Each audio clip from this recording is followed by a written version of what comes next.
This morning for you on Daybreak, Springfield school parents that want to switch up learning options for their kids are running out of time to make that selection. Also, how you can help some children along with a nonprofit this holiday season. We'll have the story behind that and more. It's all ahead this hour on Daybreak. And good morning, everyone out there. It is Monday, November 16th.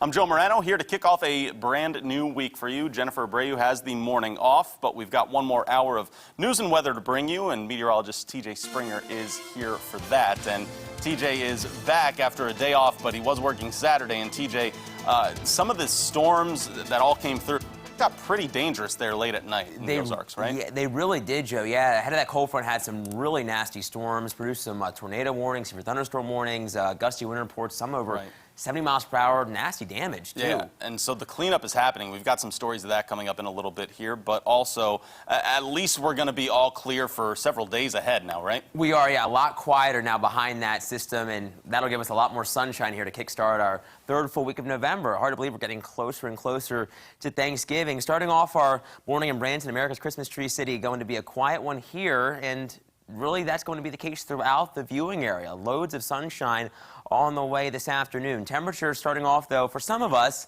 colder than others. The cold spot like Ozark, upper 20s for you. Springfield, we're now just a little above freezing. It's 33 degrees, currently 39 in Monette, 37 in Joplin. Off toward the east, some spots are in the middle 30s to lower 30s, including Mountain Home, West Plains, Fort Wood now at 37. The winds are coming in from the southwest as high pressure is sitting to our south, and that's going to keep the winds coming in this direction, which will allow for our temperatures to warm up later on today. No concerns, I should say, in terms of our roadway conditions, giving it the green light throughout the day. Both commutes going to be A-OK for our Monday. We are looking at temperatures back into the lower 60s by 1 o'clock, I think topping out near 61 degrees. But can we become even warmer than what we're expecting today? We'll have the latest coming up in just a little while. Joe?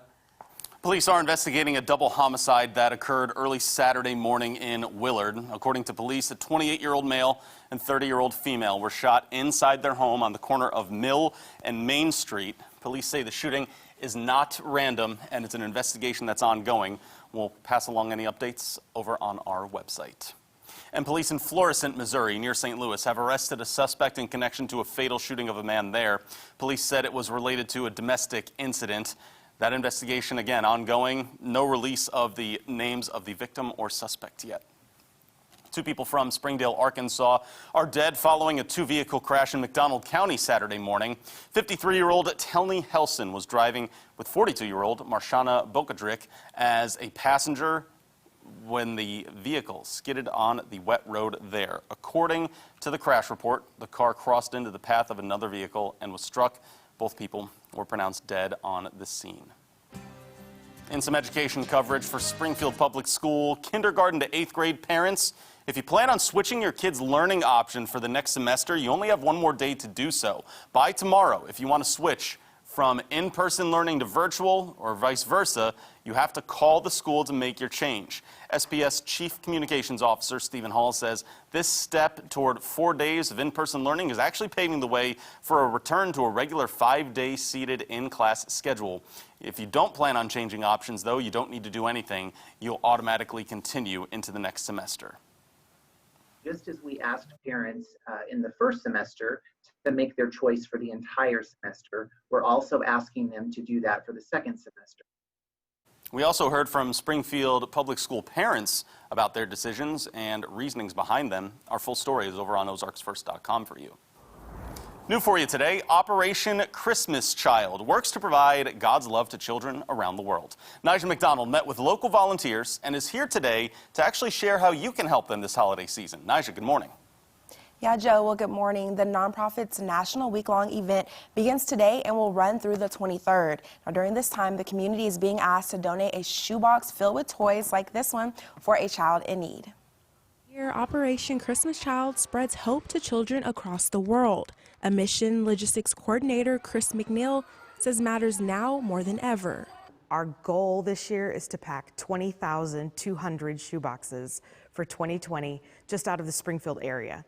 Our worldwide goal is to pack 11 million shoeboxes worldwide. For every child who receives a box, roughly 10 people hear about the gospel of Jesus Christ. Children need to hear that God loves them and God cares for them, even in the midst of a global pandemic. Which is what McNeil says is able to happen through something as simple as a shoebox gift. Any shoebox will work. What we ask is that you take your shoebox and you pack it with toys, hygiene items, and school supplies. You can pack a box for either a boy or girl, age 2 to 4 years old, 5 to 9, or 10 to 14 years old. It's a box full of love. It's a box that we ask you pack with prayer. There are 5 drop-off locations in Springfield that will be collecting the boxes next week. We will be doing a drop-off style, curbside pickup style drop-off this year. We'll have people remain in their cars and the volunteers will come out to greet you at your car. We're really trying to do the best we can to keep the ministry going in the middle of a global pandemic. McNeil says the team is working to make the drop-off process as safe as possible for both volunteers and participants. Well, there's also an option to pack a box online for a child. Now, this allows you to help the group while never having to leave your home. For this, you can visit our website at ozarksfirst.com for more on how to find drop-off locations closest to you. After a quieter Sunday compared to what we saw on Saturday throughout the Ozarks, we're keeping that trend going for our Monday. No concerns either for our live drive. Our morning photographer Mike is hitting the roads here on daybreak, and high pressure going to be the culprit of that quieter weather. How long does it last? We'll have the latest coming up in just a few minutes. Keep it right here.